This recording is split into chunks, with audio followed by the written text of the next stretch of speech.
Whenever there's a change in the laws of the game, and it happens relatively often, everybody needs to understand the whys and wherefores, otherwise it becomes a mess. Nigel Whitehouse, the National Match Officials Manager, therefore called all of the interested parties, players, pundits and officials to an explanatory meeting, scrums at the top of the agenda. The IRB, and I think everyone involved in rugby really, has come to the conclusion that the scrums have been a blight on our game over the last 4, 5, 6 years or whatever. Number of collapsed scrums, number of injuries, etc. So I felt it was appropriate, and the IRB have obviously taken the stance here and brought in a scrum trial for this season up until June next year, 2014. So what we're bringing into the trial now is a process where the referee will have a 3-stage process. It'll be crouch, bind and set.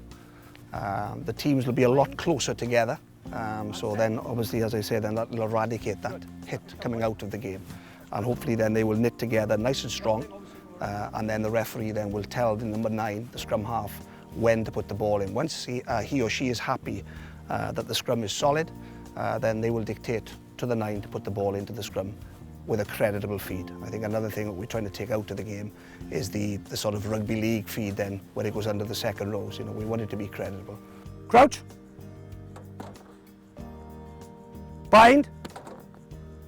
And set. Yes, 9. And then the ball will come in the tunnel. This has got to work, because we're not going to get many other opportunities as getting the scrum right. It's a vital facet of the game, really, as rugby union as we know it. So, you know, it's going to take a bit of time to get used to. But I think with the right attitude by all parties, coaches, players, referees, you know, I think it'll be a success. You know, because of the main reason is health and safety. The number of neck injuries and what have you, and you know, the impact has been lessened by 30% plus with the implement of this new law. So, you know, for the good of the game and you know, for the good of the player as well, player welfare is paramount. To maintain the scrum as it is, a pushing contest, it's got to work, and if we buy into it, I'm sure it will. But as opposed to the centre of the ball being there when I'm putting the ball in, is that a part of that ball is on the centre line. So what I would say is that, for me, would be a credible feed.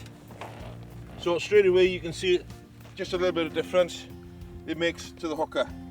The scrum have become a bit of a farce really the last sort of 3-4 years. Just, you know, some scrums are taking ages to set up and complete, and it collapses after collapses. So there was a need, there's a huge need for the good of the game and for the good of the scrum itself.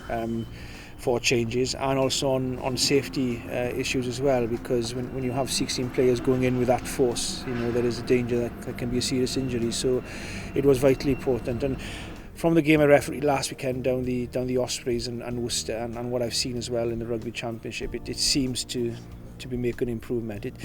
It won't cure all the ills of the scrums. You're still going to get scrums that will stand up, scrums that will collapse, scrums that you'll have to reset. But I think there'll be a huge percentage in the ones that will complete, and a huge percentage as well in ones that you won't have to reset, thankfully.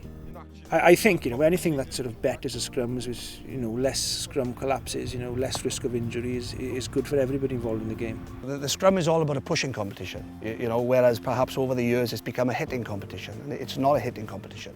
So I think there's going to be a massive emphasis now on coaching, and may the strongest side win, and that's what it's going to be about, is that pushing competition.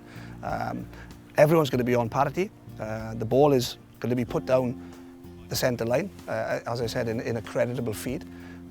So there should be, you know, optimum for both sides here now to try and win that contest. And again, you know, that's what the scrummage is all about. It's a contest.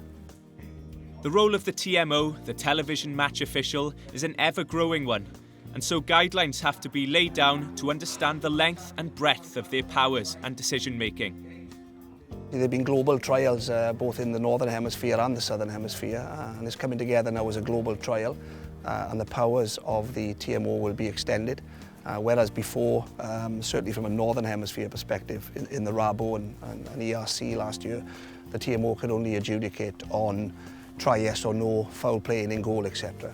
But the new trial now will allow that protocol to be extended, where you know, we get a restart of a game, say for argument's sake it's a scrum, then we get a ruck, then we get a maul, then we get a try. The referee now can actually go back 2 phases from that restart to actually look at anything that may have happened. And we could be looking at offsides, knock-ons, forward passes, those type of incidents in the game. So it enables the referee and the whole of the match officials really to get the right outcome, and that's what it's all about, is getting the right outcome. Foul play will also be a big part as well, and obviously in grounds where there's big screens, the referee can utilise the big screens to check on foul play and these type of incidents to ensure that he is right as well.